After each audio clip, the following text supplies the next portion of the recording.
कल्पना कीजिए, आप ऐसी जगह फंस गए हैं जहां इंसान का नामो निशान नहीं। आसमान हमेशा अंधेरे में डूबा रहता है और जमीन पर बर्फ की मोटी चादर बिछी हुई है। चारों तरफ मौत जैसी खामोशी है। ठंडी हवाएं शरीर को चीरती हुई गुजरती हैं और तापमान इतना नीचे गिर चुका है कि सांस लेना भी संघर्ष बन जाए। ऐसी ही एक बर्फीली दुनिया में 28 लोग, एक मजबूत जहाज और एक बड़ा सपना मौजूद था। लेकिन किसी ने नहीं सोचा था कि ये सपना इतनी बेरहमी से टूट जाएगा। उनका जहाज, जिस पर उन्हें पूरा भरोसा था, उनकी आंखों के सामने बर्फ के दबाव में टूटकर समुद्र की गहराइयों में समा गया। उस पल सब कुछ खत्म होता हुआ लग रहा था। ना कोई रास्ता बचा था, ना दुनिया से संपर्क और ना ही किसी मदद की उम्मीद। चारों ओर सिर्फ काला अंधेरा, जमता हुआ समुद्र और बहती हुई बर्फ की चादरें थीं। ऐसे हालात में इंसान का हौसला टूट जाना स्वाभाविक था। लेकिन उन्हीं 28 लोगों के बीच एक ऐसा व्यक्ति था जिसने डर को अपने ऊपर हावी नहीं होने दिया। उस आदमी ने सभी को इकट्ठा किया और बेहद शांत लेकिन मजबूत आवाज में कहा, हम यहाँ मरने नहीं आए हैं, हम वापस जाएंगे, चाहे इसके लिए दुनिया का सबसे खतरनाक समुद्र ही क्यों न पार करना पड़े। उसके शब्दों में सिर्फ उम्मीद नहीं, अडिग विश्वास था और यही विश्वास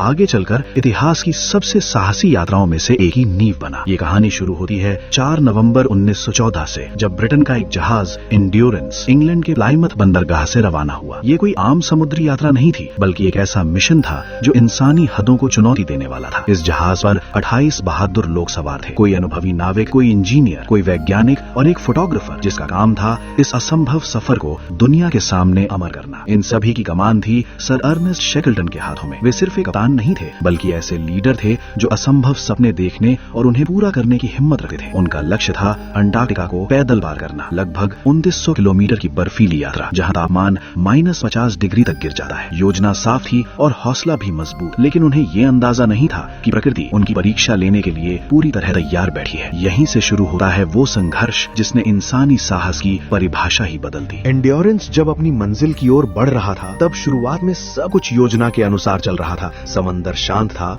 और टीम के चेहरे पर आत्मविश्वास साफ झलक रहा था। लेकिन जैसे जैसे जहाज अंटार्कटिका के करीब पहुंचने लगा, प्रकृति ने अपना असली रूप दिखाना शुरू कर दिया। चारों तरफ ऊंची ऊंची बर्फ की दीवारें दिखाई देने लगी। समंदर अब पानी का नहीं, बल्कि जमी हुई बर्फ का मैदान बन चुका था। ऐसा लगता था मानो जहाज किसी बर्फीले कैद खाने में घुस चुका हो। 5 दिसंबर 1914 को एंड्योरेंस ने आखिरी बार इंसानी बस्ती देखी। साउथ जॉर्जिया आइलैंड के पास कुछ स्थानीय लोगों और नाविकों ने शैकल्टन को चेतावनी दी। उनका कहना था कि आगे का रास्ता बेहद खतरनाक है, मौसम बिगड़ रहा है और बर्फ किसी भी जहाज को निगल सकती है। लेकिन शैकल्टन ने शांत मुस्कान के साथ जवाब दिया, अगर हम डर के कारण रुक गए तो ये सफर कभी शुरू ही नहीं हो पाएगा। उनके शब्दों ने टीम में फिर से जोश भर दिया। कुछ ही हफ्तों बाद डर सच बन गया। 18 जनवरी 1915 को एंड्योरेंस मोटी बर्फ की चादर में पूरी तरह फंस गया। इंजन पूरी ताकत से चलाया गया, लेकिन जहाज 1 इंच भी नहीं हिला। सभी लोग औजार लेकर बर्फ काटने लगे। घंटों की मेहनत के बाद भी नतीजा शून्य था। बर्फ ने जहाज को ऐसे जकड़ लिया था जैसे किसी शिकारी ने अपने शिकार को पकड़ रखा हो। समय बीता गया और हालात और बदतर होते चले गए। जहाज धीरे धीरे बहता हुआ अपनी तय जगह से दूर जाने लगा। अब अंटार्कटिका की सर्दी पूरी तरह शुरू हो चुकी थी। यहाँ सर्दी का मतलब था दिन रात का फर्क मिट जाना, 24 घंटे अंधेरा और जान जमा देने वाली ठंड। तापमान इतना गिर चुका था कि धातु को छूना भी खतरनाक था। लोग थक चुके थे, लेकिन उम्मीद अब भी जिंदा थी। शैकल्टन ने एक अहम फैसला लिया। उन्होंने आदेश दिया कि जब तक संभव है सभी लोग जहाज पर ही रहेंगे और सही मौके का इंतजार करेंगे। उन्होंने टीम का मनोबल टूटने नहीं दिया। रोजाना बातचीत, छोटी छोटी जिम्मेदारियां और अनुशासन, इन्हीं चीजों के सहारे वे सब खुद को संभाले हुए थे। लेकिन बर्फ का दबाव हर दिन बढ़ता जा रहा था। जहाज की लकड़ियां कराहने लगी। रात के सन्नाटे में टूटती लकड़ी की आवाजें डर पैदा करती थीं। हर कोई जानता था कि ये शांति ज्यादा देर की नहीं है। कहीं न कहीं एक बड़ा खतरा उनका इंतजार कर रहा था और वही खतरा बहुत जल्द उनके सपने को पूरी तरह तोड़ने वाला था। दिन बीते गए और हालात हर पल और भयावह होते चले गए।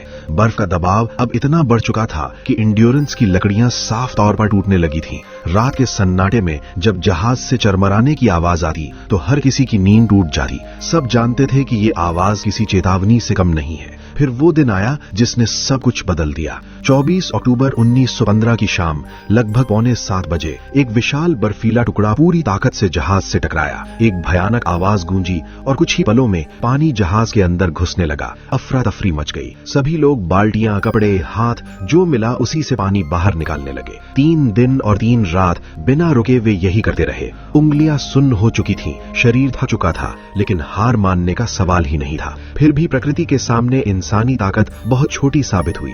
बर्फ का दबाव बढ़ता गया और जहाज की दीवारें धीरे धीरे टूटने लगी। शैकल्टन सब कुछ अपनी आंखों के सामने डूबता देख रहे थे। सालों की तैयारी, सपने और मेहनत। भारी दिल से उन्होंने वो आदेश दिया जिसे कोई भी लीडर देना नहीं चाहता, हमें जहाज छोड़ना होगा। ये फैसला सुनते ही सब समझ गए कि अब उनकी जिंदगी का सबसे कठिन दौर शुरू हो चुका है। इंड्योरेंस धीरे धीरे बर्फ में समा गया। कुछ ही देर में वो मजबूत जहाज इतिहास बन चुका था। उसके साथ ही सुरक्षा, आराम और उम्मीद का एक बड़ा सहारा भी खत्म हो गया। अब 28 लोग एक खुले बर्फीले मैदान में खड़े थे, जिनके पास सिर्फ 3 छोटी नावें, कुछ औजार और सीमित खाना था। उन्होंने पास की एक बड़ी तैरती बर्फ की चादर पर अपना अस्थायी कैंप बनाया। रातें सबसे ज्यादा खतरनाक थीं। तापमान बेहद नीचे चला जाता था। कंबल नहीं थे, टेंट बहुत कम थे। लोग एक दूसरे से चिपकर सोते ताकि शरीर की थोड़ी गर्मी बची रहे। चारों तरफ सिर्फ बर्फ टूटने की आवाज और तेज हवाओं की सीटी सुनाई देती थी। दुनिया को ये तक नहीं पता था कि वे जिंदा हैं या मर चुके। ऐसे हालात में शैकल्टन की भूमिका सबसे अहम हो गई। उन्होंने किसी को टूटने नहीं दिया। हर सुबह वे सबको इकट्ठा करते और एक ही बात कहते, हम घर लौटेंगे किसी भी हाल में। उनकी आवाज में ऐसा भरोसा था कि लोग अपने डर को कुछ देर के लिए भूल जाते थे। उन्होंने आगे की योजना बनाई। तय हुआ कि वे एक सुरक्षित जगह तक पहुंचने की कोशिश करेंगे जहां से बचाव की उम्मीद हो सकती थी। लेकिन रास्ता आसान नहीं था। नीचे खतरनाक समुद्र, ऊपर कई फीट मोटी बर्फ और बीच में मौत का सन्नाटा। फिर भी उन्होंने चलने का फैसला किया, क्योंकि रुकना अब मौत के बराबर था। यहीं से शुरू हुआ असली संघर्ष, जहां हर कदम जिंदगी और मौत के बीच का फैसला था। समय अब उनके खिलाफ चल रहा था। बर्फ की उस तैरती दुनिया पर हर दिन गुजरना किसी सजा से कम नहीं था। खाना तेजी से खत्म हो रहा था और शरीर धीरे धीरे जवाब देने लगा था। हालात ऐसे थे कि हर इंसान को सिर्फ जरूरी सामान ही साथ रखना था। शैकल्टन ने साफ आदेश दिया, कोई भी ऐसी चीज नहीं ले जाई जाएगी जो जिंदगी बचाने में काम न आए। खुद उन्होंने अपने कीमती सोने के सिक्के और किताबें वहीं छोड़ दी। उनका मानना था कि दौलत नहीं, इंसान की जान सबसे कीमती होती है। दिनों की लगातार मेहनत के बाद उन्हें एहसास हुआ कि बर्फ पर चलकर आगे बढ़ना लगभग नामुमकिन है। नीचे समुद्र है, ऊपर टूटी बर्फ और हर पल बदलता मौसम। ऐसे में शैकल्टन ने एक और साहसी फैसला लिया। उन्होंने तय किया कि 3 छोटी नावों की मदद से वे खुले समुद्र के रास्ते आगे बढ़ेंगे। ये फैसला आसान नहीं था, क्योंकि बर्फीले समंदर में छोटी नावों का मतलब था हर पल मौत का सामना। मार्च 1916 में घने कोहरे और तेज ठंडी हवाओं के बीच उन्हें दूर कुछ पहाड़ दिखाई दिए। ये संकेत था कि वे किसी जमीन के करीब है, लेकिन वो जगह उनकी मंजिल नहीं थी। वे अपनी दिशा से बहुत भटक चुके थे। अब उनके सामने सिर्फ एक ही उम्मीद बची थी, एलिफेंट आइलैंड। ये जगह करीब 160 किलोमीटर दूर थी और वहां तक पहुंचने का रास्ता बेहद खतरनाक था। तीनों नावों में सभी लोग सवार हुए। लहरें इतनी ऊंची उठती थीं कि नाव किसी खिलौने की तरह उछलने लगी। कभी बर्फ के टुकड़े टकराते तो कभी पानी नाव के अंदर भर जाता। लोग घंटों पानी निकालते रहते ताकि नाव डूब न जाए। ठंड से हाथ पैर सुन्न हो चुके थे, लेकिन कोई शिकायत नहीं करता था। सब जानते थे कि यही आखिरी मौका है। कई दिनों की जंग के बाद 15 अप्रैल 1916 को लगभग 500 दिनों के संघर्ष के बाद उनके पैर फिर से जमीन पर पड़े। ये एलिफेंट आइलैंड था। सभी लोग जमीन को छूकर बैठ गए, मानो यकीन ही न हो रहा हो कि वे अब भी जिंदा हैं। लेकिन ये खुशी ज्यादा देर तक नहीं टिकी। ये जगह पूरी तरह वीरान थी। ना कोई बस्ती, ना कोई जहाज, न मदद की कोई उम्मीद। अगर वे यहीं रुक जाते तो धीरे धीरे सभी की मौत आई थी। शैकल्टन ने हालात को समझा और एक बार फिर सबसे कठिन फैसला लिया। उन्होंने कहा, मैं मदद लेने जाऊंगा। 5 लोग मेरे साथ आएंगे, बाकी यहीं रहेंगे। ये फैसला उनकी जान को दांव पर लगाने जैसा था, लेकिन टीम को बचाने का यही एक रास्ता था। अब आगे था दुनिया का सबसे खतरनाक समुद्री सफर, 1300 किलोमीटर लंबा। और एक बार फिर शैकल्टन मौत की ओर बढ़ने को तैयार था, सिर्फ इसलिए ताकि उसके लोग जिंदा रह सकें। एलिफेंट आइलैंड पर 22 लोगों को छोड़कर शैकल्टन 5 साथियों के साथ एक छोटी सी नाव में सवार हुए। ये नाव किसी भी तरह से 1300 किलोमीटर लंबे दुनिया के सबसे खतरनाक समुद्री रास्ते के लिए बनी नहीं थी। सामने था ड्रेक पैसेज, जहां समंदर कभी शांत नहीं रहता, जहां 20 मीटर ऊंची लहरें और बर्फीले तूफान किसी भी जहाज को पल भर में निगल सकते हैं।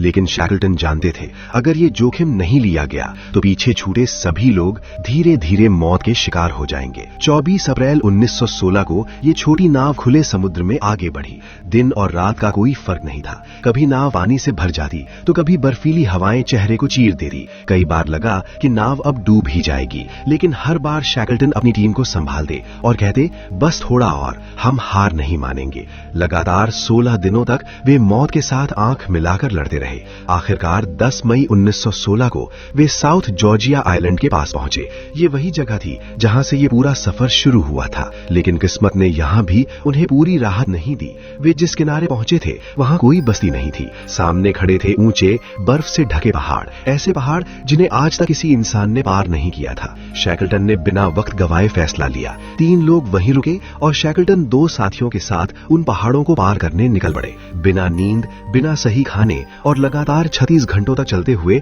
उन्होंने मौत को एक बार फिर चुनौती दी। हर कदम पर गिरने का खतरा था, लेकिन रुकने का मतलब था हार मान लेना, और शैकल्टन हार मानने वालों में से नहीं थे। 20 मई 1916 को वे आखिरकार स्ट्रोमनेस व्हेलिंग स्टेशन पहुंच गए। वहां मौजूद लोग उन्हें देखकर दंग रह गए। वे सब समझ चुके थे कि ये आदमी इतिहास से लौट कर आया है। अब शैकल्टन का आखिरी लक्ष्य बचा था, एलिफेंट आइलैंड पर फंसे अपने साथियों को बचाना। कई नाकाम कोशिशों के बाद 30 अगस्त 1916 को एक जहाज आखिरकार बर्फ को चीरता हुआ एलिफेंट आइलैंड पहुंचा। जब शैकल्टन अपने साथियों के सामने खड़े थे तब किसी की आंखों में आंसू थे, किसी के चेहरे पर मुस्कान। सबसे बड़ी बात, एक भी इंसान नहीं मरा था। शैकल्टन ने बाद में कहा, मैं इतिहास नहीं बना पाया, लेकिन अपने लोगों को जिंदा घर वापस ले आया। यही मेरी जीत है।